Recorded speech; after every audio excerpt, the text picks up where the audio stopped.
Tonight, WJZ's investigation into sex trafficking continues. We've shared the powerful stories from buyers and victims who were wrapped up in trafficking. And we continue to shed light on why these Maryland women are now coming forward in the place in Baltimore that takes them in at their lowest. Their stories are real, their memories are haunting, and reliving their old self can be agonizing. There's still a little piece of her inside of me, and I keep her there so that I never get caught up like that again. But for Gabby, it's time to shed light on an issue she says has been in the dark far too long. I feel so strongly about the fact that it's being neglected. It's why I'm sitting here with my face exposed and putting a face on it. Like the first victim story we shared, this young mother found herself a prime victim of sex trafficking, something her boyfriend drew her into. It just kind of happened because he was in my head. He could have told me that zebras were purple and I'd have believed him. Essentially being pimped out by her boyfriend. What kept me in the relationship is that I loved him, but also there was fear because he was violent.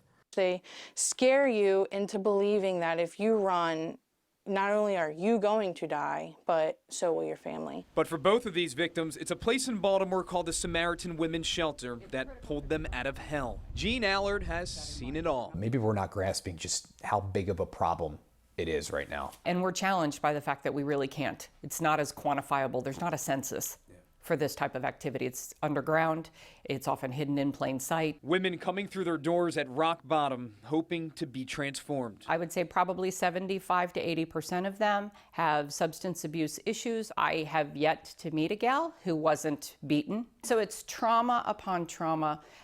We are starting to do more work in looking at things like traumatic brain injury, because these girls get hit in the head a lot. I would say the number one medical need that we provide is dental, because they get hit in the face so much. The Baltimore shelter reinstalls life in these survivors, providing care, proper treatment, food, counseling, even a pathway for education. All of them, you know, are coming in with years and years of pain. And you have to be willing to just sit with that and be incredibly patient. It's the only shelter of its kind in Maryland, completely funded by grants and donations. There are 13 states that have no shelter like ours, and 10 states that have only one. I'm thinking thousands of girls without the resources they need. That is absolutely correct. A place that shows these women their true worth, one that doesn't come with a price tag. I'm so used to somebody coming and taking from me, and I owe them something. But she wants nothing except to give you freedom and a life and success. And that is priceless.